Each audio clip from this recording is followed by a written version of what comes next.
Hello guys, welcome to AptiGoat. This is day 22 and we are solving all the previous year IPMAT Indore questions topic by topic. So today the topic is geometry ka first topic, that is triangle.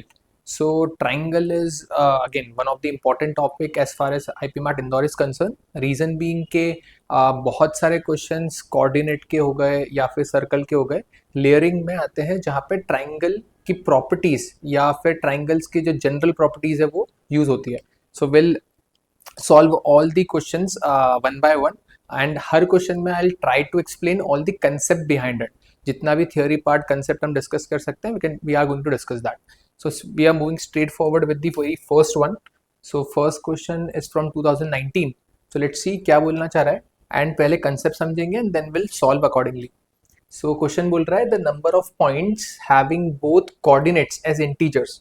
अब very specifically question clearly क्या बोल रहा है कि हमारे जो coordinates है वो इंटीग्रल वैल्यूज होना चाहिए, मतलब 1 चलेगा, 2 चलेगा, -1 चलेगा, -2 चलेगा, 0 चलेगा, बट 1.1, 2.1, 3.1 नहीं चलेगा. ठीक है. सो अगर हम बात करें कि आगे क्या बोलना चाह रहा है, तो बोल रहा है in the interior of the triangle vertices दिए, 3 वर्टाइसेस दिए. सो अगर मैं एक ट्राइंगल बनाऊं, सो पहला वर्टाइस हमको दिया था 0,0. Second is 0,31, that is x0 and y is 31, and the third one is 31,0. Okay, so ये अपना triangle बन गया. So this is the perpendicular, this is base and this is hypotenuse, right angle triangle है. और उसके interior में हमको integral coordinates देखने हैं. इसको सॉल्व करने के बहुत सारे तरीके होते हैं. मोस्ट ऑफ बहुत जगह पर इवन इन बुक्स आप देखोगे कि counting method is one of the best possible method for this, कि आप x को अज्यूम करते जाइए और y की पॉसिबल वैल्यूज देख लीजिए कि अगर लेट से x की वैल्यू हमने ली 0, तो y क्या ले सकते हैं. सर y आप 1 ले सकते हैं, बिकॉज 0 पे तो आप कॉर्नर पे आ जाएंगे. 1 ले सकते हैं, y की वैल्यू 2 ले सकते हैं, टिल y की वैल्यू 30 ले सकते हैं, बिकॉज 31 ले लेंगे तो फिर कॉर्नर पे आ जाएंगे. सो ऐसे काउंटिंग कर सकते थे, बात बन जाती. तो सर x की वैल्यू 0 पे there would be 29 such values of y.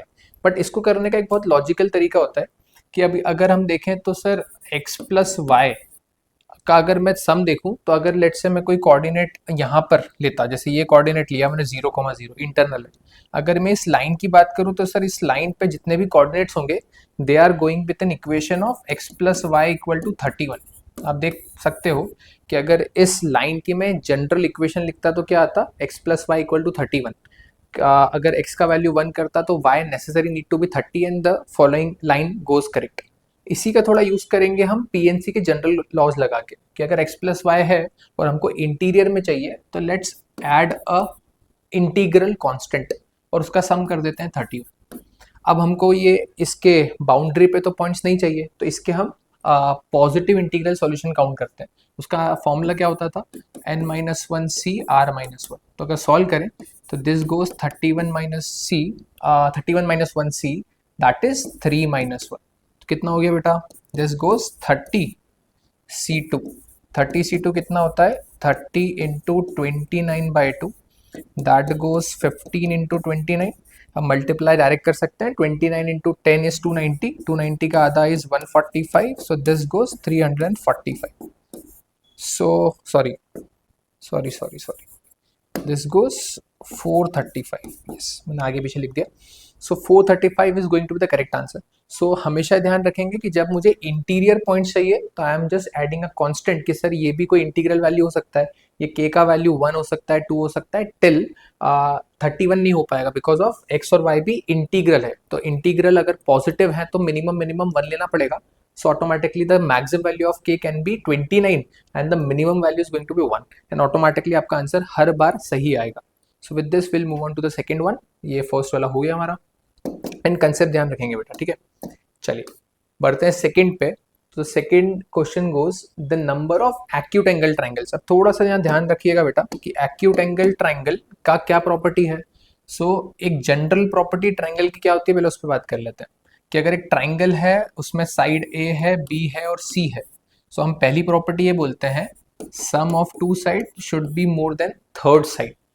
Second property क्या है, difference of two side, again modulus क्योंकि बड़े में से छोटे को माइनस करना है, should be less than third side. Third property क्या है कि अगर एक्यूट एंगल ट्राइंगल है तो उसके लिए प्रॉपर्टी क्या होती है, उसके लिए प्रॉपर्टी होती है that A square plus B square necessary need to be more than C square. The same goes अगर राइट एंगल ट्राइंगल होता तो हम बोलते हैं A square plus B square equal to C square, और अगर यहीं पर ऑप्ट्यूस एंगल ट्राइंगल होता तो हम बोलते हैं A square plus B square is less than C square, जहां पर C is the largest side possible. So ये बेसिकली थियोरी वाला पार्ट हो गया, ठीक है। अब बढ़ते हैं हमको क्या यूज करना है। तो again I am pretty sure about this कि इफ इन केस ये चीज हमको नहीं पता आती तो you people might have taken the screenshot. अभी हम बढ़ते हैं आगे। सो अगर हम देखें अभी हमको क्या बोल रहा है, तो अभी वो हमको एक्यूट एंगल ट्राइंगल निकालने की बात कर रहा है। So automatically we are going to use A square plus B square more than C square. चलिए ठीक है, तो ये क्लियर हो गया कि A square plus B square more than C square use करना है। अब उसने कहा है कि जो साइड्स है वो 3 कंसेक्यूटिव पॉजिटिव इंटीजर्स है। सो एक काम करता है, पहले साइड को अगर ए लिया तो ऑटोमेटिकली कंसेक्यूटिव इंटीजर्स क्या आएंगे, the second one would be a plus one, third one would be a plus two, and automatically the largest one would be a plus two. वो ऐसे भी दिख रहा है कि हमने प्लस वन का एडिशन देखा बिकॉज ऑफ कंसेक्यूटिव इंटीजर्स बोला है। Perimeter is at most 100, that means कि अगर मैं तीनों को प्लस करूं, पेरीमीटर निकालूं, so that need to be less than equal to 100। Solve करें तो this is 3a plus 3 less than equal to 100। So यहाँ से आ गया 3a less than equal to 97, a आ गया less than equal to 32.33। So the maximum value of a that can be integral value that is going to be 32। सो ए का maximum integral value 32 हो सकता है। अब अगर आगे बढ़े तो अब हम एक प्रॉपर्टी ये यूज तो कर सकते हैं, बिकॉज अभी हमने पैरामीटर यूज कर लिया, उससे हमको एक्सट्रीम वैल्यू मिल गई। अब मिनिमम एक्सट्रीम वैल्यू के लिए हम प्रॉपर्टी यूज कर लेते हैं। तो प्रॉपर्टी यूज करें तो this is A square plus A plus one का square and that should be more than A plus two का whole square. So let's see इसमें क्या करना है। तो अगर इसको सॉल्व करें तो this is A square plus one plus two A plus B का general whole square, A square plus B square plus two A B, more than this is A square plus B square plus two into A. फिर now general A square cancel कर सकते हैं। So this goes A square, ये इधर आ जाएगा तो this is minus two A, four इधर आ जाएगा तो minus three, then that is more than zero. General हमने सिर्फ इक्वेशन को जनरली सॉल्व किया, इसके रूट्स निकाले तो this is going to be minus three plus one.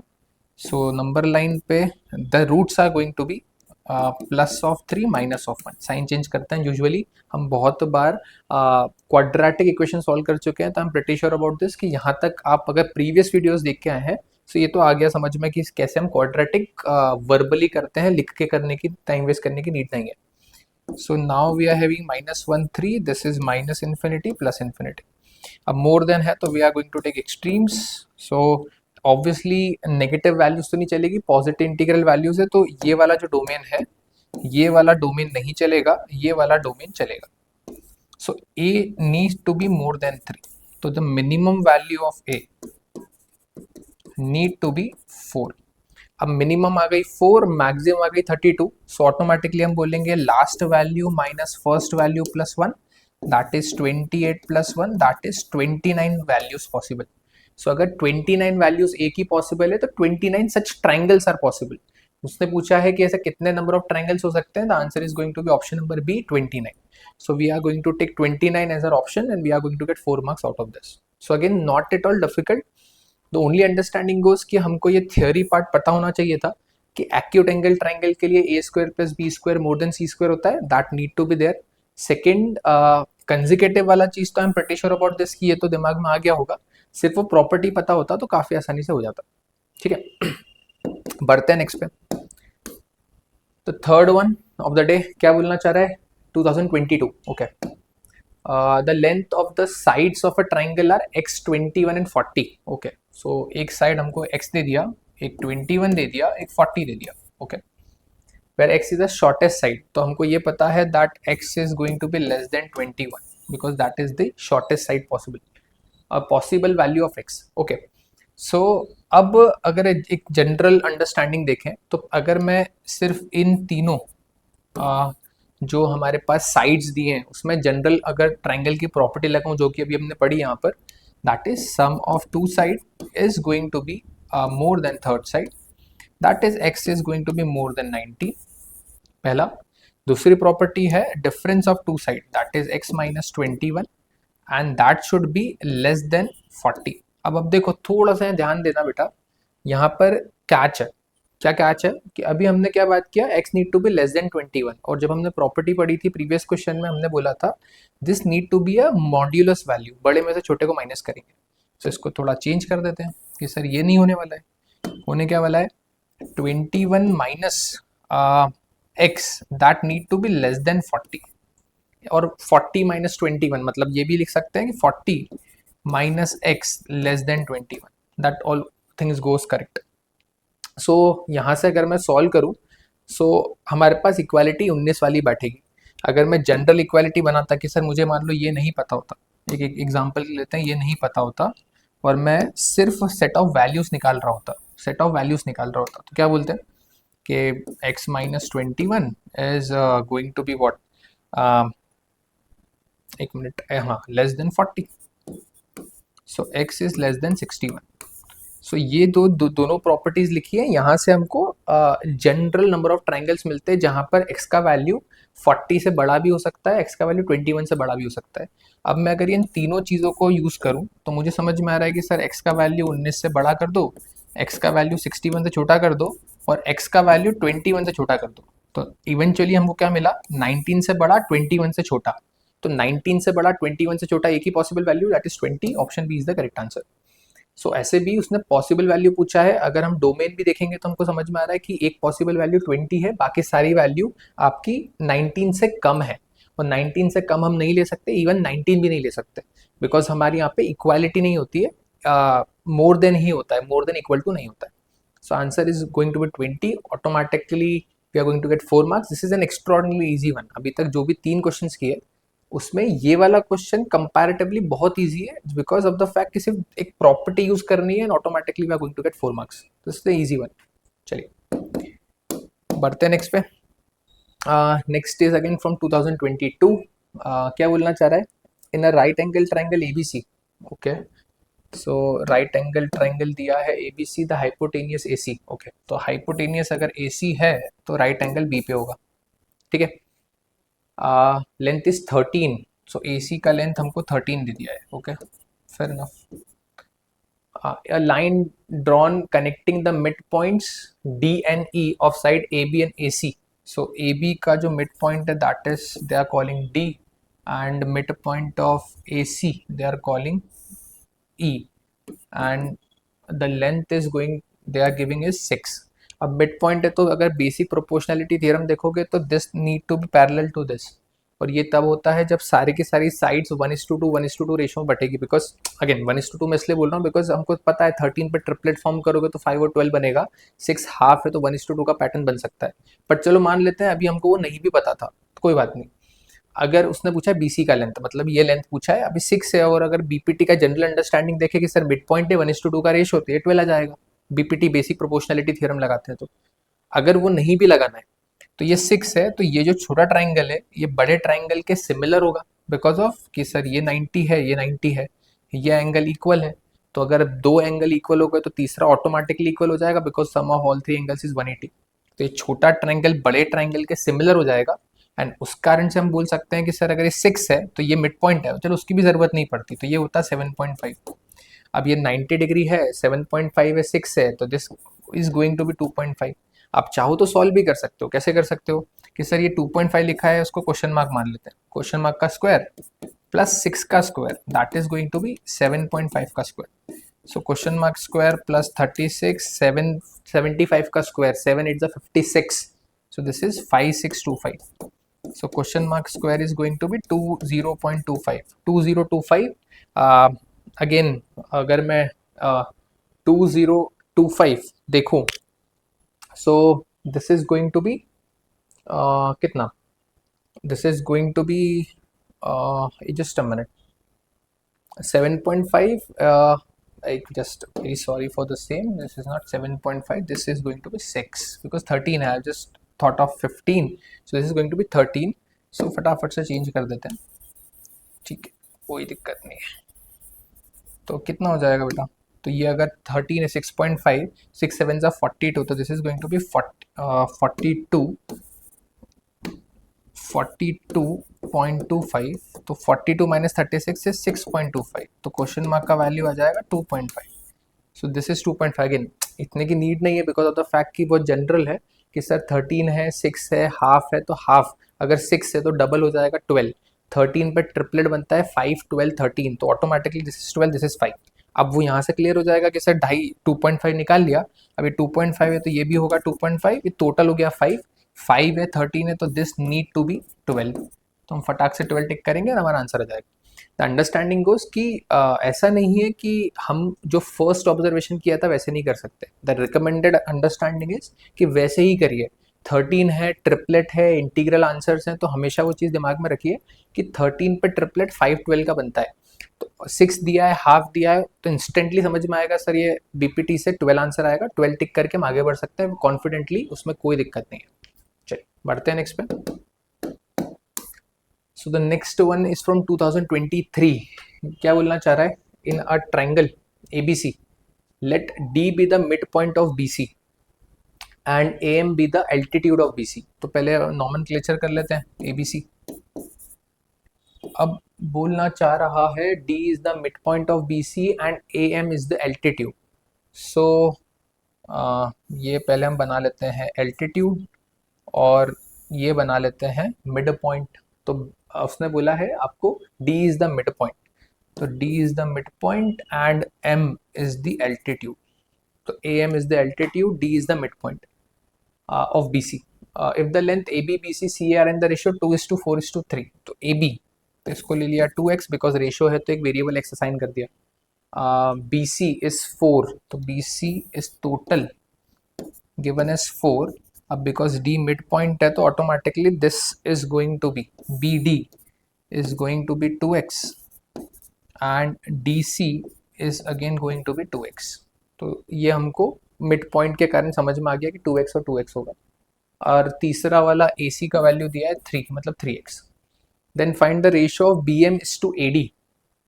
So BM और AD मतलब इसका लेंथ, ठीक है. तो AD is basically median because आप देखोगे कि वर्टेक्स से पास हो रहा है, अपोजिट साइड पे साइड को डिवाइड इक्वल पार्ट्स में कर रहा है, तो that is going to be a median. Median का जनरल डेफिनेशन कि वर्टेक्स से पास होना चाहिए और अपोजिट साइड को 2 इक्वल पार्ट में डिवाइड करना चाहिए, तो मीडियन हो जाता है.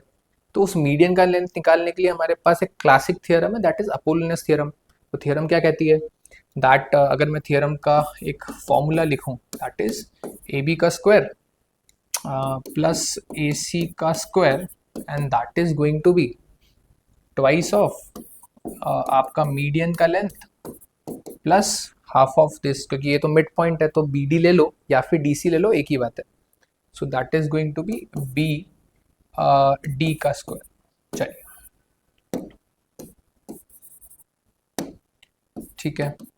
सो अब जो जो वैल्यूज दिए वो रख लेते हैं.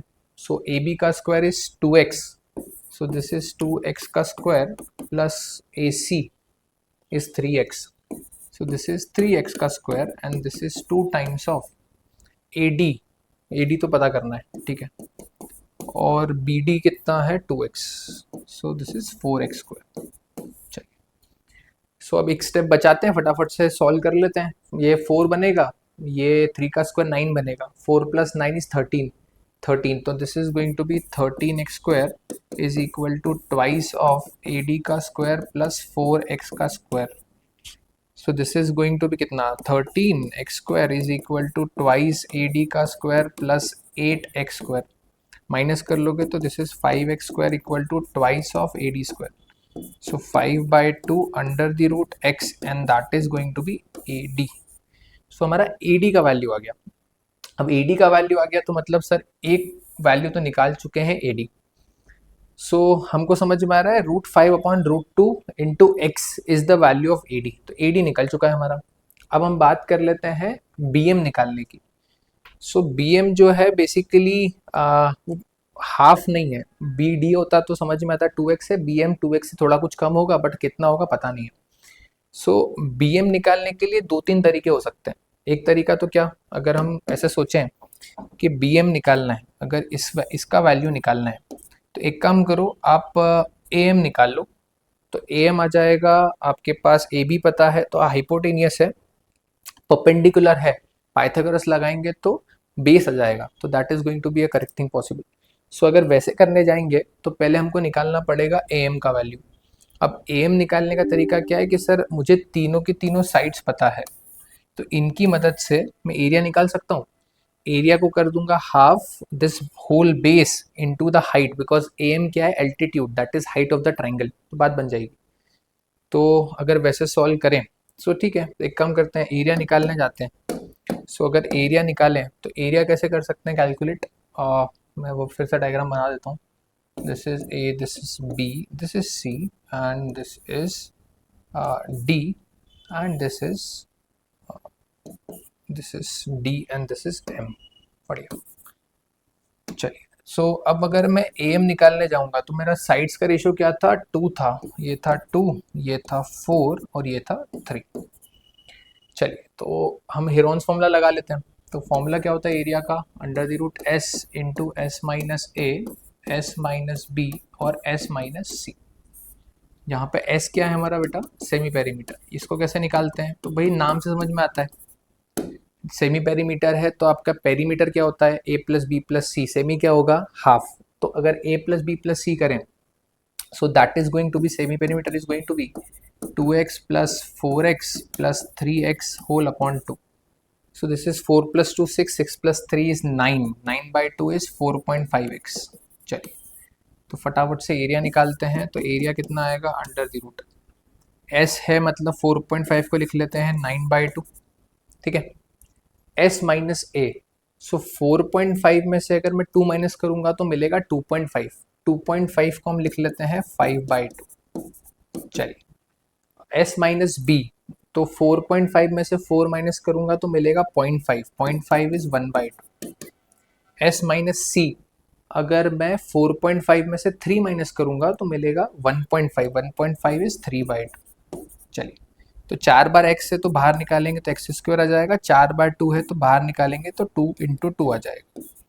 अंडर द रूट में बचा 9 इंटू 5 इंटू 1 इंटू 3। सो 9 बाहर कर सकते हैं, that is going to be 3x square upon 4 under the root 50। So ये हमारे पास एरिया आ गया। अब एरिया क्या है, एरिया को हम किससे इक्वेट करेंगे, एरिया को हम इक्वेट करेंगे 3x square root 15 by 4 is equal to half base into height, जिसको निकालने का हमने, जिसके कारण इतना सब सॉल्व किया है। सो दिस 4 से दिस इज 2, 2 नीचे आ जाएगा, बाकी तो कुछ एक्स से कैंसिल कर सकते हैं। तो दिस इज 3 बाई 8, बिकॉज ये 2 नीचे आ जाएगा, एक्स का एक्स बचा, ये रूट 15 का root 15 and that is going to be A.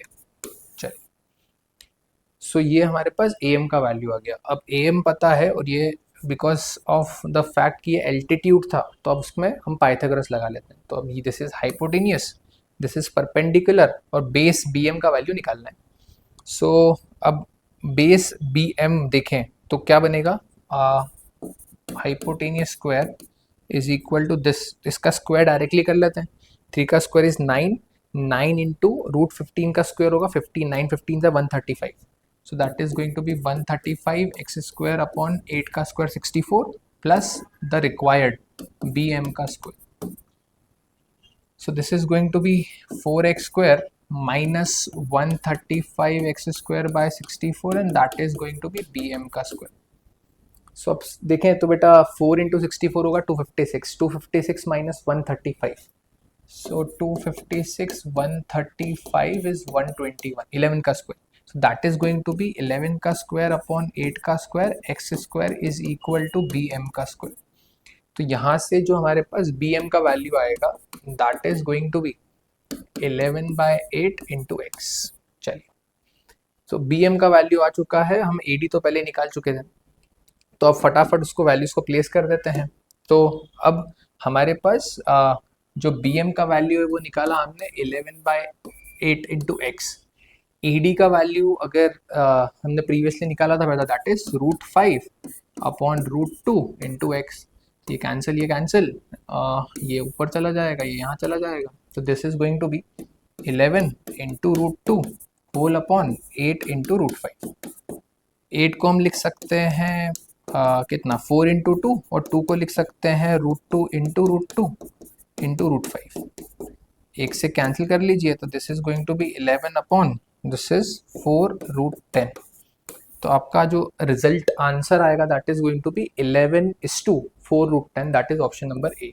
So option number A is going to the correct answer. यहाँ पे एक सिचुएशन ये है कि हमको ये नहीं पता था कि B M is going to be integral value, integral in sense of कि यहाँ पे कोई रूट वाला वैल्यू नहीं आया, मतलब रैशनल वैल्यू, इंटीग्रल से बेटर वर्ड है रैशनल वैल्यू। सो हमको ये नहीं आइडिया था कि बी एम रैशनल होगा, नहीं तो हम डायरेक्टली बोल सकते थे कि नीचे रूट टू है, अब रूट टू है तो रूट टू ऊपर जाएगा। सो ऑटोमेटिकली हमारा जो अगर देखोगे भी तो रूट 5 अपॉन रूट टू था, नेसेसरी मीनिंग कि भाई रूट 5 तो हमारे नीचे वाले ऑप्शन में आएगा ही आएगा। रूट 5 नीचे वाले ऑप्शन में आएगा, वो एक ही ऑप्शन में दिया हुआ था दैट इज दिस, जहाँ पर root 5 because root 10 is root 5 into root 2। तो ऑटोमेटिकली रूट 5 क्योंकि डिनोमिनेटर में आने वाला था और वो कैंसल आउट नहीं हो रहा है, तो हम ऑप्शन ए लगा सकते थे बिना बी एम का वैल्यू सॉल्व करें। बट बिकॉज बी एम शायद ऐसा नंबर आ जाता जिसमें 5 होता, रूट 5 कैंसिल हो जाता, इसलिए पूरा सॉल्व किया। बाकी हाँ, अगर टाइम कम है तो स्लाइट रिस्क ले सकते हैं, बट अगेन सॉल्व कर लें तो ही बेटर है। लेंदी है थोड़ा बट करा जा सकता था, बट यस राउंड 3 क्वेश्चन, मतलब आखिरी में जब सारे कुछ कर चुके हैं और हमको लग रहा है कि हाँ now is the time where we can see कि कौन सा और बन सकता है, तो this would be a question like that. बाकी लेंदी था। चलिए बढ़ते हैं नेक्स्ट पे। So next one is 2024, number of triangle with integral side. देखो इसका एक बहुत स्टैंडर्ड फॉर्मूला है, चाहते हैं तो a plus B plus C equal to 15 रख के हम सारे सॉल्यूशन निकाल सकते हैं। इसका स्टैंडर्डाइज फॉर्मूला है। स्टैंडर्डाइज फॉर्मूला क्या है कि अगर पेरीमीटर का वैल्यू बेटा इवन है तो नंबर ऑफ ट्राइंगल्स का फॉर्मूला होता है पी स्क्वायर बाय 48, एंड आप उसको राउंड ऑफ करते हो। एक एग्जांपल ले लेंगे अभी हम। एंड इफ p का वैल्यू हमारा ऑड नंबर है so that is going to be p plus 3 का whole square upon 48। And because of the fact कि हमको पैरामीटर 15 दिया है that is an odd number, तो नंबर क्या बनेगा 15 प्लस 3 का होल स्क्वायर अपॉन 48। so, कितना हो गया बेटा ये 18 का whole square upon 48। This is 18 into 18 by 48। So 18 into 18 by 48, this is 6 3 जा 6 8 जा 4 4 नहीं 2 से कर लेते हैं, और दिस इज 4। तो this is going to be 27 by 4, this is going to be 6.24 बचा 3 3 बाय 4 75 6.75। अब ये 0.5 से ऊपर है तो हम नेक्स्ट के लिए राउंड ऑफ करेंगे, तो the number is going to be 7। So automatically कितने ट्राइंगल्स इंटीग्रल साइड के साथ बन सकते हैं that is going to be 7। तो ओनली अंडरस्टैंडिंग इज कि हमको ये दोनों चीज़ें याद रखनी है। अगर 0.5 से कम है तो पीछे राउंड ऑफ करिए, अगर 0.5 से ज़्यादा है तो आगे राउंड ऑफ करिए, that's a basic thing possible. This is an easy one. चलिए, बट हाँ easy in terms of when we know this, if we don't know this we have to solve for all the cases, वो difficult होता। ठीक है, चलिए let's move on to the next one, that is from 2024। let ABC be a right angle triangle at B, okay, with AB and BC equal to 18। so right angle at B बोला है तो B पे बना लेते हैं। A B और B C का value 18 दिया है, तो A B is also given as 18 and B C is also given as 18। Right angle triangle है, अगर ए और ए होता है तो वो हो जाता है A root two, that is going to be 18 root two. बहुत सिंपल सा लॉजिक है। चाहते हैं तो पाइथागोरस से चेक भी कर सकते हैं, 18 का स्क्वायर प्लस 18 का square equal to C square, that is twice of 18 square, that is root two 18। ठीक है, the area of the largest rectangle. अब यहाँ पर बस एक लॉजिक ध्यान रखिएगा बेटा कि अगर मुझे ट्राइंगल में एक रेक्टेंगल फिट करना है और उसका एरिया अगर मैक्सिमम करना है so that necessary need to be a square. Again आप डी बाई डी एक्स जो फर्स्ट डिफ्रेंसिएशन सेकंड डिफ्रेंसिएशन से करेंगे तो समझ में आ जाएगा कि why it is going to be a square for the sake of, because we are assuming कि differentiation is not something that we are suppose to do. So ये हम ऐसे कंसेप्चुअल अंडरस्टैंडिंग पे ध्यान रख सकते हैं कि अगर मैं ट्राइंगल के अंदर एक रेक्टेंगल फिट कर रहा हूँ तो the largest area is only possible when that rectangle is a square. So अब मैं स्क्वायर वाली अंडरस्टैंडिंग से सॉल्व करूँ तो क्या बनेगा कि इसका हमने साइड लेंथ अगर x लिया तो ऑटोमेटिकली स्क्वायर बोल रहे हैं, तो this is also going to be x। तो अगर ये और ये x हुआ तो जो बचा हुआ लेंथ है वो कितना हो जाएगा, that is going to be 18 minus X. जो ये बचा हुआ लेंथ है कितना हो जाएगा, that is going to be again 18 minus X. ठीक है, अब थोड़ा सा बस हमको पाइथागोरस यूज करना आना चाहिए कि सर ये भी कितना है, एक्स है लेंथ, और ये भी कितना है अंदर, this value is also x. So अब अगर ये वाला ट्राइंगल लेते हैं तो again this is going to be 90 because of the fact कि भाई अपन जो स्क्वायर होते हैं उसके चारों एंगल्स क्या होते हैं, 90 डिग्री होता है, तो automatically the corresponding angle is going to be 90, straight line है। सो अगर ये ट्राइंगल लेंगे तो ये परपेंडिकुलर कितना है, 18 माइनस एक्स का square plus this base is x square and that is going to be hypotenuse. अब हाइपोटेनियस ये वाली लेंथ, इस पॉइंट को लेट से नाम दे देते हैं एम, तो हम बोल देते हैं this is going to be A M का स्क्वायर। तो सॉल्व करें तो कितना हो जाएगा, under the root 18 minus x का होल स्क्वायर प्लस एक्स का square is equal to A. चल, तो ये पहला अंडरस्टैंडिंग आ गया। अब वैसे ही अगर मैं यहाँ से ये वैल्यू निकालूं, सी एम का वैल्यू निकालूं, तो सी एम कितना होगा बेटा, ये वाला ट्राइंगल देखते हैं, ये वाला। तो अगर ये वाला ट्राइंगल देखें, और again this is going to be 90 because of the same property कि सर स्क्वायर है तो ये अंदर वाला एंगल कितना होगा, 90 डिग्री। स्ट्रेट लाइन है तो जो बचा हुआ एंगल होगा वो भी कितना होगा, 90 डिग्री। तो उस ट्राइंगल में अगर लगाएं तो that is going to be X का स्क्वायर प्लस 18 माइनस एक्स का whole square and that is going to be C M square. तो अगर अंडर द रूट लेंगे तो क्या होता है, under the root x square plus 18 minus x का whole square is equal to C. अब आप देखो कि अगर मैं ए से सी का वैल्यू प्लस करूं तो क्या आएगा, अगर मैं ए सी लिखने जाऊं तो ए सी क्या होगा, that is going to be A M plus C M. तो ए सी का वैल्यू हमको पता है that is 18 root 2 and that is given as this plus this and eventually this both the values are same. तो मैं automatic लिख सकता हूँ this is twice of under the root X का स्क्वायर प्लस 18 माइनस एक्स का whole square, because ये और ये वैल्यू सेम है। तो अगर मैं root of A plus root of A करूंगा तो twice of root of A आएगा, तो वो लिख दिया। स्क्वायरिंग बोथ द साइड करते हैं, so this is 18 square into 2 and this is going to be 4 times of x square plus 18 minus x का होल स्क्वायर। चलिए ओके, आगे सॉल्व कर लेते हैं। सो ठीक है, फटाफट से आगे सॉल्व कर लेते हैं कि क्या सिचुएशन इसमें बन रही है। सो हमको सिर्फ अब ये देखना है कि हमारे पास x का वैल्यू कितना आएगा, because this is N square. तो हम ऑटोमेटिकली बोलेंगे कि सर जो x का वैल्यू आएगा साइड ऑफ स्क्वायर आ जाएगा, x स्क्वायर निकालेंगे तो एरिया ऑफ स्क्वायर आ जाएगा, जो कि पूछना चाह रहा है।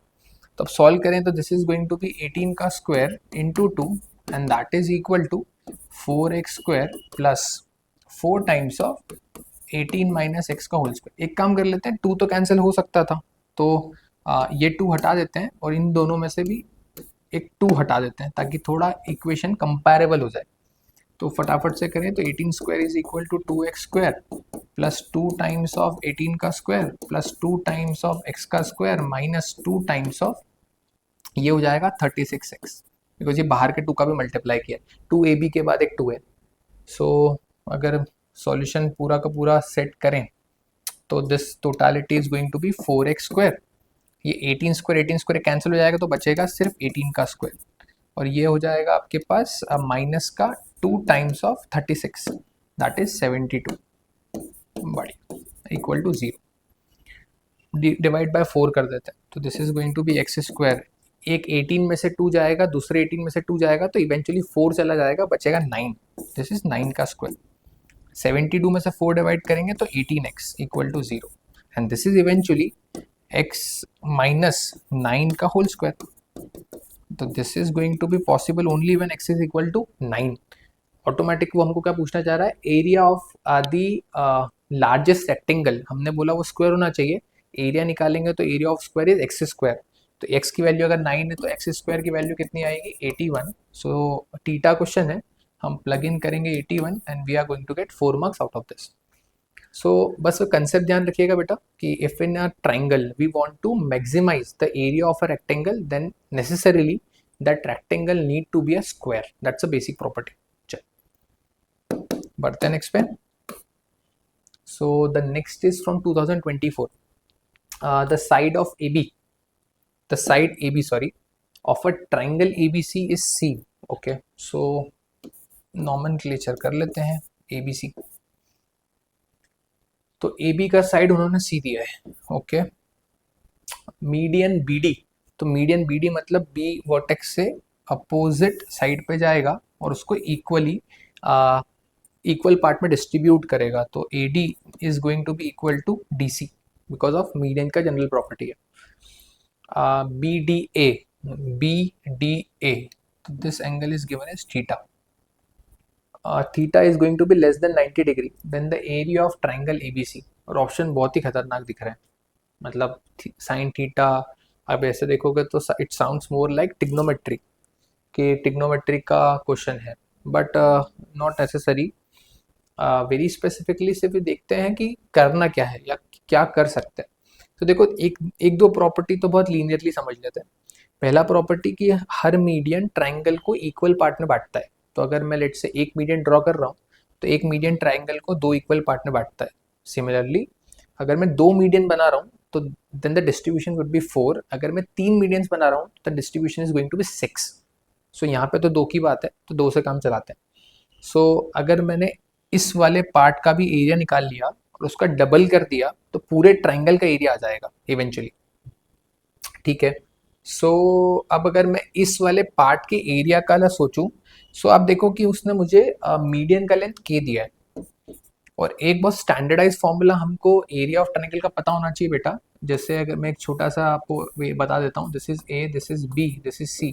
Late suppose this length is A, this length is B and this angle is given theta. तो area of triangle in terms of theta कौन सा होता है? That is half product of side and the corresponding angle between them, that is sine theta. तो ये area of triangle का standardize formula होता है. सो अगर ये यूज करना चाहूँ तो सर उसके लिए मुझे इस AD का वैल्यू चाहिएगा. अगर मुझे half AB sine theta use करना है तो K तो पता है, AD पता चल जाएगा. तो K into AD into sine theta करूंगा हाफ के साथ तो काम बन जाएगा. तो इस वाले ट्रायंगल का एरिया आ जाएगा, उसको डबल कर दूंगा तो पूरे ट्रायंगल का एरिया आ जाएगा. तो ये करने का सोच सकते हैं. अब अगर ये करना है विद दिस फॉर्मूला तो कैसे क्या हिसाब लगाए, तो लेट्स सी. सो पहले एक काम करते हैं कि अगर AD निकालना है और हमको बाकी कोई एंगल नहीं पता है तो लेट्स डू वन थिंग. हम एक यहां से परपेंडिकुलर ड्रॉ करते हैं and let's call this point as M. So अब अगर मैं ट्राइंगल BMD में बात करूं, मैं यहाँ पे छोटा सा बना भी लेता हूं. दिस इज B, 90 डिग्री पे M है, ठीक है, and this is D and this angle is given as theta. Fair enough. चलिए, तो अगर मैं यहाँ पे बात करूँ तो K का वैल्यू क्या है? BD. तो BD is given as K. और यहाँ पे अगर मैं साइन थीटा लगाऊं, साइन थीटा, तो साइन थीटा क्या होगा? Perpendicular that is BM upon hypotenuse that is K. तो K साइन थीटा आ जाएगा मेरे पास BM. चलिए, अगर इसी में मैं कॉस थीटा लगाऊं तो कॉस थीटा क्या आना चाहिए? That is MD upon K that is base upon hypotenuse. So K cos theta आ जाना चाहिए हमारे पास MD का वैल्यू. चलिए, अब मैंने MD का वैल्यू क्यों निकाला? बिकॉज इवेंचुअली हम चाहते तो इसी का वैल्यू है ना. तो मुझे MD मिल गया इन टर्म्स ऑफ थीटा और थीटा में आंसर में दिया हुआ भी है, तो हम आराम से यहाँ पे वैल्यू फेच कर पाएंगे. चलिए, तो ये हो गया. बट अब दिक्कत है दूसरे ट्रायंगल की, और दूसरे ट्रायंगल में तो एंगल नहीं है, तो अज्यूम करना पड़ेगा. तो let's assume this angle as alpha. अब अगर सेम काम करें बेटा, तो बिकॉज ये अगर 90 है तो ये अभी 90 होगा बिकॉज ऑफ स्ट्रेट लाइन का एंगल है. तो वहां पे अगर अल्फा का यूज करता और साइन ऑफ अल्फा लिखता तो क्या आता कि सर ये परपेंडिकुलर के सामने जो होगा, ये जो BA होगा ये हाइपोटेनियस होगा. और परपेंडिकुलर कौन सा होगा सर? एंगल के सामने वाला, that is BM. So that is going to be BM upon BA. और BA का वैल्यू पता है C. तो BA की जगह पे एक काम करते हैं, C लिख देते हैं. तो यहां से BM का वैल्यू आ जाएगा C साइन अल्फा. चलिए, और ये भी BM था तो हम कंपेयर भी कर पाएंगे अगले स्टेप में. देखते हैं. दूसरा कि यहाँ पे भी कॉस लगा लेते हैं. तो अगर कॉस लगाते तो कॉस ऑफ अल्फा क्या आता? बिकॉज मुझे इवेंचुअली ये वाली वैल्यू निकालने का मैटर है, इसलिए कॉस लगाने का कॉल है. तो कॉस लगाते तो क्या आता? वहां से MA या AM upon C because of hypotenuse. So ये आ जाता C cos alpha and that is A M. चलिए सो अभी एक काम तो जो सीधा सीधा दिख रहा है कि इन दोनों को कंपेयर करो, तो इन दोनों को अगर कंपेयर करें तो इन दोनों कंपेयर करेंगे तो that is going to be K sine theta is equal to C sine alpha. So sine alpha का वैल्यू आ जाएगा K sine theta whole upon C. चलिए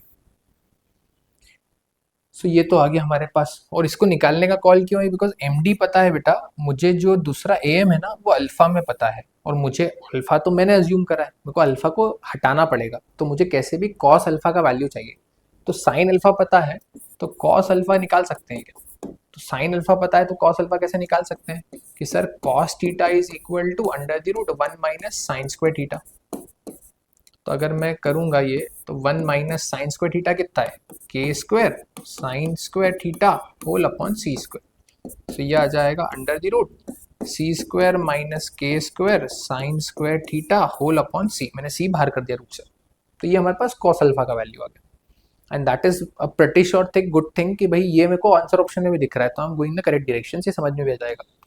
दे आर लेंदी वंस, मतलब ये दैट माइट साउंड कि sir इसके पहले वाला भी बहुत बड़ा था, ये भी बहुत बड़ा है। तो बेटा देखो at the end of the day this are the questions of MCQ, and MCQ का cut off is drastically low. मतलब लास्ट ईयर आप देखोगे that is 28 out of 120, drastically low. So you are not suppose to solve all the questions, you are suppose to solve the ones जिसमें आपका strength है या आपका familiarity better है।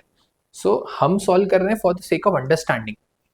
Exam में क्या स्ट्रेटेजी लगानी है that is something need to be what you can say analysed या प्लान्ड इन द मॉक्स की। जैसे जैसे मॉक्स देंगे तो ऑटोमेटिकली समझ में आता है कि अरे इस हिसाब से मेरे नंबर्स बढ़ रहे हैं या this they are consistent and so on so forth. So let's continue with this. हमारे पास वैल्यूज आ गई। अब हमको हमारा एरिया का फॉर्मूला लगाना है। तो एरिया का फॉर्मूला अगर लगाएं सो एरिया का फॉर्मूला रहेगा हाफ इंटू के into A D sine theta, और ये जो है ये इस वाले पार्ट का एरिया है, और इसको निकालना तो डबल कर देंगे। तो इसी को जैसे ही मैं डबल कर दूंगा मेरे पास मेरे पूरे ट्रायंगल का एरिया आ जाएगा। एंड फॉर्चुनेटली इस 2 से 2 काट दो। चलो तो थोड़ा छोटा हो गया, के ए डी साइन थीटा, ये वैल्यू निकालना है। अब ये वैल्यू निकालना है के A D sine theta. A D का वैल्यू पहले निकाल लेते हैं फटाफट। तो ए डी क्या होगा? So A D is going to be A M plus M D. A M क्या है बेटा हमारे पास? ए एम है हमारे पास, हमने निकाला ए एम, ये रहा सी कॉस अल्फा। सी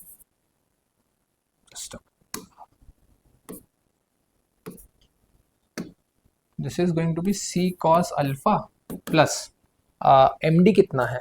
तो M D is K cos theta. So this is K cos theta. Theta में तो रखना है, अल्फा हटाना है, तो अल्फा की जगह कॉस अल्फा की जगह ये वैल्यू लिख सकते हैं, that is under the root C square minus K square sine square theta whole upon C plus K cos theta. C से सी कैंसिल। तो ये हमारे पास ए डी का वैल्यू आ गया, तो यहाँ प्लेस कर लेते हैं।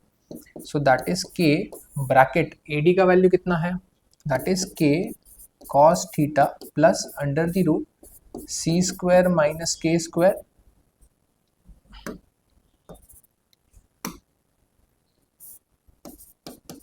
Sign square theta. ठीक है, और मल्टीप्लीकेशन में क्या है? Sine theta. चलिए सो अब हमको दिख रहा है कि जब मल्टीप्लाई करोगे तो हमारे पास एक टर्म आएगी के into sine theta into this value. ये किस में दिया है? बिकॉज आगे भी मैं पूरा सॉल्व कर दूंगा, जस्ट स्पेस कंस्टेंट है, दैट्स आई एम सेइंग कि थोड़ा सा विजन से देखते हैं, समझते हैं ना क्या करना है कैसे करना है। सो के इंटू ये वैल्यू इंटू साइन थीटा, तो के इंटू साइन थीटा तो भाई सब में ही है, के साइन थीटा के साइन थीटा के साइन थीटा के साइन थीटा, तो ये इससे कुछ फ्रूटफुलनेस नहीं मिला। बट पीछे वाला टर्म है उसमें कुछ हो सकता है, तो हमको चाहिए सी square minus K square sine square theta. तो ये दो ऑप्शंस में दिख रहा है कि सर ये वाले ऑप्शन में भी है और ये वाले ऑप्शन में भी है। चलिए तो ये दो तो रूल्ड आउट हो गए। ठीक है, तो पीछे वाले टर्म का हमने काम देख भी लिया, आगे वाले पे चलते हैं। तो आगे वाले में क्या आता? के स्क्वायर ये cos theta into sine theta. अब बेसिकली यार इसके लिए एक चीज़ और पता होना चाहिए, लेकिन this is a classic question जहाँ पे उसने बहुत सारी चीज़ें सॉल्व करा ली, बट ठीक है, मतलब दैट इज समथिंग वो एक्सपेक्ट करेगा तो करना है।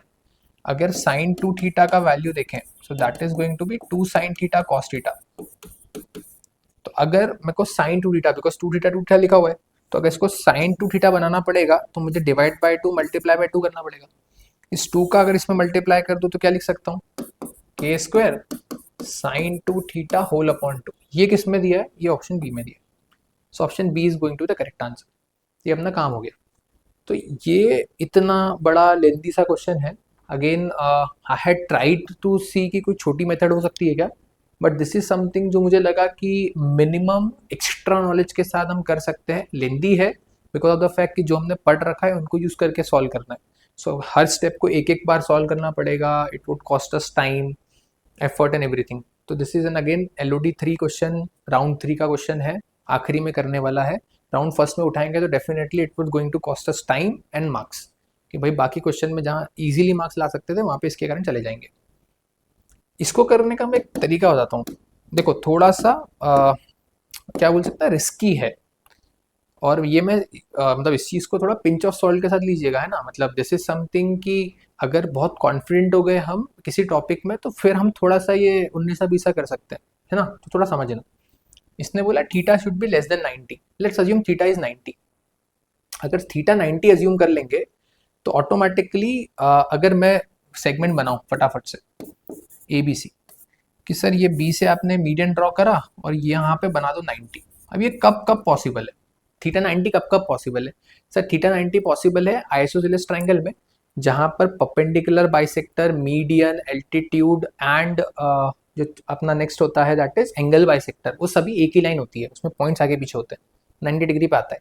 दूसरा कब पॉसिबल, इक्विलेटरल। इक्विलेटरल तो और मजेदार होगा। क्या करना रहेगा कि सर इसको ले लो 60, ये पूरा हो गया 60, इसको ले लो 60, अपना क्लासिकली रेफरेंस वाला triangle. If in that case ये हो जाएगा 30 डिग्री। अब ये अगर C है, ये K है, तो ये मैं बहुत आसानी से निकाल सकता हूँ in terms of K and C both.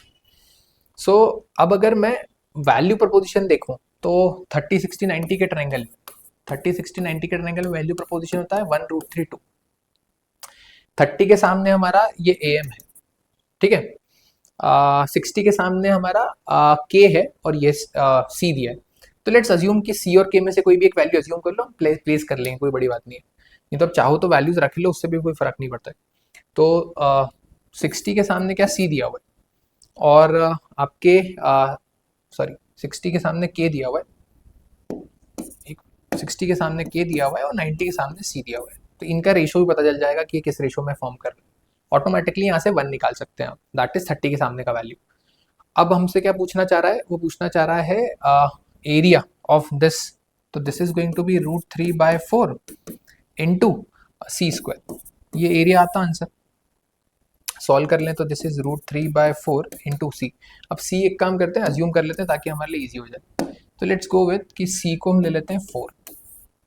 तो अगर C 4 होता तो मल्टीप्लाइड बाय 2, तो ये हो जाता 2√3 और ये हो जाता 2। तो this value is going to be 2, this is 2, this is 2√3। चलिए, so this is going to be 4 का स्क्वायर, तो this is going to be 4√3। अब ऑप्शन में डाल के देख लो कि कब 4√3 आ जाएगा। सो अब बिकॉज हमको पता है बी ऑप्शन है तो सीधा वो करते हैं, बिकॉज ज़्यादा टाइम वेस्ट करने का कॉल नहीं है। तो के क्या है, के का स्क्वायर दैट इज 2√3 का square that is 4 3 12, this is 12। Sine two theta, sine 180 is 0, बढ़िया गया, प्लस के का वैल्यू है 2√3। Sine theta, sine 90 because of the fact that 90 sine 90 is 1 under the root. चलिए, C² इज 4 का square 16 minus K² के का value is 2√3, 2√3 का square is 2 का स्क्वायर 4, √3 का square is 3, 4 into 3 is 12, sign square theta is 1, this is 4, तो this is √4। So this is 2√3 into 2, that is 4√3. That is option number B, correct answer. Hardly would take maximum I'm saying 120 seconds or hardly 100 seconds possible. ये थोड़ा risky क्यों है, because उसने बोला 90 से कम है, 90 मान लिया। 90 मानने में तो ओनली अंडरस्टैंडिंग इज कि मेरे पास इक्विलेटरल बन जाएगा और मेरा फायदा हो जाएगा। सो अगेन थोड़ी अगर वो रिस्क एपेटाइट रख सकते हैं तो this can be a classic way to solve this, but again तरीका मैंने पहले भी शेयर किया, ये पहले मैं ये शेयर करता तो वो तरीका लिखते वक्त आप बोलते अरे नहीं जम रहा यार।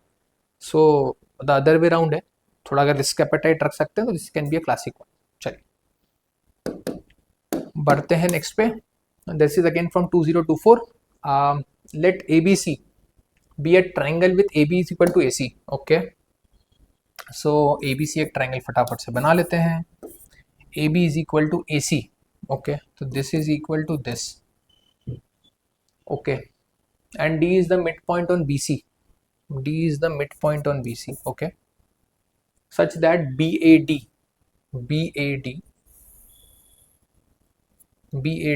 is given as 30 degree।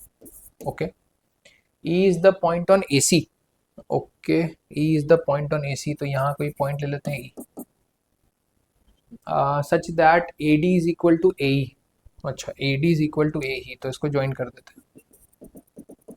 चलो, देन CDE इक्वल्स CDE, मतलब ये वाला एंगल पूछ रहा है। चलो बढ़िया, फटाफट से करते हैं। So if this two lines are what you can say equal in length, तो आइसोसेलेस ट्रायंगल की प्रॉपर्टी क्या है कि अगर side length of sides equal है तो करस्पॉन्डिंग एंगल्स भी इक्वल होंगे। अब करस्पॉन्डिंग एंगल देखने का तरीका, साइड के सामने वाला एंगल करस्पॉन्डिंग, साइड के सामने वाला एंगल उसका करस्पॉन्डिंग एंगल। सो अगर ये थीटा है, ये थीटा है, ये 30 है, चलो ठीक है, यूज करेंगे बाद में। अब अगर ये साइड, ये जो है यहाँ से यहाँ तक की, ये इस AD के इक्वल है, क्यों, ये लिखा हुआ। So automatically I can say sir AE के सामने वाला एंगल ये होगा, let's assume this is alpha, तो AD के सामने वाला एंगल होगा दिस इज दिस अल्फा, तो this angle goes 180 minus 2 alpha। that simply means this total angle goes 180 minus 2 alpha plus 30, that is 210 minus 2 alpha। चलिए अब हम लगा लेते हैं property of triangle, sum of all three angles of triangle, बड़े वाले ABC triangle में, that is 210 minus 2 alpha plus theta need to be 180। दैट सिंपली मीन्स, सबको उधर ले जाओ, इसको उधर ले आओ, so 30 degree is equal to 2 alpha minus 2 theta, 15 degree is equal to alpha minus theta. चलिए, तो ये हमारे पास स्टैंडर्डाइज इक्वेशन आ गया अल्फा थीटा का वैल्यू निकालने के लिए। अब अगर सॉल्व करें तो अगर ये अल्फा है बेटा, तो ये कितना होगा 180 माइनस अल्फा। अब this and this need to be 180, solve करें। So 180 minus alpha plus theta plus desired angle is going to be 180। ये जो डिजायर्ड एंगल है इसको मैंने क्वेश्चन मार्क ले लिया, तो क्वेश्चन मार्क लगाया भी। सो 180 कैंसिल, क्वेश्चन मार्क का वैल्यू आ गया अल्फा माइनस थीटा, और वो तो पता है कितना है 15। Option D is the correct answer. So again not at all difficult, हाँ थोड़ा अगेन वैसे सॉल्व नहीं करते, अगर फ्लो में सॉल्व नहीं करते तो there might be a call कि हम स्टेप पे रुकते हैं, हम सोचते हैं कि क्या करना है, कैसे करना है, but this can be easily fetched if we know के sum of all the angles is 180। Opposite sides की जो करस्पॉन्डिंग एंगल्स होते हैं when sides are equal in length, तो उसके करस्पॉन्डिंग एंगल्स इक्वल होते हैं, आइसोसेलेस ट्रायंगल की जनरल प्रॉपर्टी। तो this can be easily solved in that manner. ठीक है, चलिए पढ़ते हैं नेक्स्ट में। तो नेक्स्ट इज अगेन 2024। तो देखो 2024 में कितने सारे क्वेश्चन पूछे हमने ज्योमेट्री के, और ये मैंने पहले भी बोला आपको इन प्रीवियस जब हमने MCQ सॉल्व करे कि बिल्कुल स्लॉट में पूछे हैं। मतलब हमने जब फंक्शन सॉल्व किया, हमने देखा कि एक साल से उन्होंने 4 क्वेश्चन फंक्शन के पूछ लिए। हमने लास्ट लॉग सॉल्व किया था तो देखा था कि 2022 शायद 4 क्वेश्चन लॉग से पूछ लिए थे। तो अगेन 2024 से 3-4 क्वेश्चन सॉल्व कर लिए अभी। चलिए देखते हैं। ABC is equilateral angle. Okay, equilateral triangle, fair enough, which each side of length K। Okay, तो साइड लेंथ K दिया है तो यूज कर लेंगे। If a circle is drawn with diameter AB, मतलब ऑटोमेटिकली सर्कल ड्रॉ हुआ है तो ये सेंटर होगा, और लेंथ अगर K है तो ये होगा K/2 और ये भी होगा K/2। चलिए, find the portion, the area of the portion of triangle lying inside the triangle. मतलब ये वाला जो पोर्शन है, ये मतलब बेसिकली कर्व नहीं होता तो मैं इसको ट्रेपेजियम बोल देता। ये जो पोर्शन है अंदर वाला, इसका हमको एरिया निकालना है। तो एक काम करते हैं, let's join this. And join this. अब क्योंकि सर्कल है तो ये भी रेडियस होगा k/2, सर्कल है तो ये भी रेडियस होगा k/2, ये k/2 है ही। अब अगेन वही वाली प्रॉपर्टी जो प्रीवियस में सॉल्व किया, ये k/2 है, k/2 है, तो ये एंगल और ये एंगल इक्वल होगा, और क्योंकि इक्विलेटरल ट्रायंगल है तो ये तो 60 डिग्री दिया हुआ था, ये भी 60 डिग्री। रीजन कि सर उन्होंने बोला था इक्विलेटरल, तो और ये इक्वल है तो ये भी हो गया 60, तो फिर ये भी हो गया 60 because all three angles is 180। ये 60 है तो ये भी हो जाएगा 60 because of the same property कि सर ये रेडियस है और ये रेडियस है, ये 60 तो ये हो जाएगा 60। ये पूरा कितना होता है 180, तो ये भी कितना आ जाएगा 60। अब एरिया निकालना काफ़ी दिक्कत वाला काम नहीं है, क्योंकि इस ट्रायंगल के एरिया क्या होगा, √3/4 a²। ए मतलब साइड लेंथ का स्क्वायर, जितना एरिया इसका उतना एरिया इसका, तो this multiplied by 2 plus area of this sector. तो सेक्टर का एरिया क्या होता है, मैं अगर एक जनरल चीज बताऊं आपको बेटा, सेक्टर का एरिया क्या होता है, θ/360 इंटू πr²। थीटा कितना दिया है 60, 60/360 कितना होगा 1/6, तो 1/6 ऑफ πr²। और r का वैल्यू तो पता है, r का value is again k/2, so this is k²/4। तो 24 दिख रहा है, 24 दो ऑप्शन में, चलो देखते हैं। सो दिस इज √3 इससे कट करेंगे तो ये 2 हो जाएगा, this is going to be k²/4 plus πk²/24। LCM ले लें 24, तो दिस इज 8 मतलब 3, तो 3√3 k² प्लस πk², जो कॉमन निकाला है। सो k²/24 कॉमन कर लोगे तो क्या बचेगा 3√3 plus pi, option A. So option A is going to be the correct answer. सो इसमें कुछ ज़्यादा नहीं करना था, इसमें सिर्फ area of equilateral triangle that is √3/4 a² पता होना चाहिए, 2 बार वो दिया था, और एरिया ऑफ सेक्टर पता होना चाहिए that is θ/360 into πr²। Theta कितना भी हो, थीटा 90 होगा तो 1/4 आएगा, थीटा 30 होगा तो 1/12 आएगा, थीटा 60 है तो 1/6 आ गया। That's the basic thing possible. चलिए ठीक है, बढ़ते हैं नेक्स्ट पे। So this is from 2025 triangle. क्या करना है देख लेते हैं। So in a triangle A B and A C is equal to x, तो पहले नॉमेनक्लेचर दे देते हैं।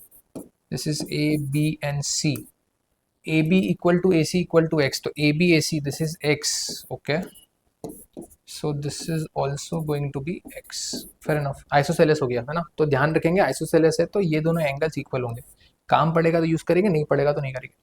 If A B C is theta, A B C, चलो ये थीटा दिया है तो ये भी थीटा हो जाएगा, फायदा है, A B C theta, and the circum radius is Y.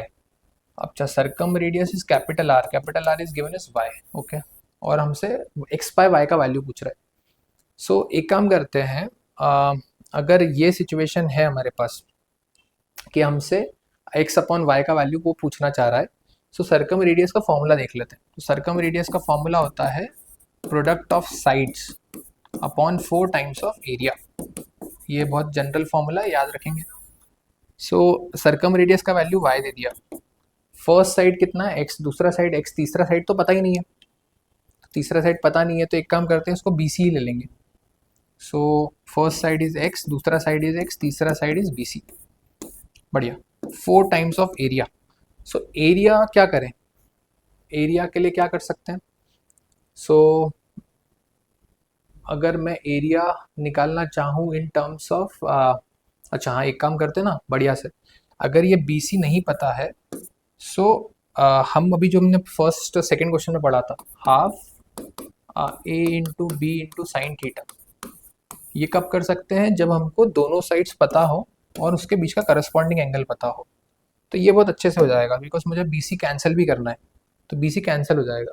सो एक काम करते हैं, इसको यूज़ कर लेते हैं, तो अगर यूज़ करें तो वो आ जाएगा x, that is half into ये वाला साइड इज x, ये वाला साइड आ जाएगा बी सी, ठीक है, और corresponding angle is theta, that is sine theta.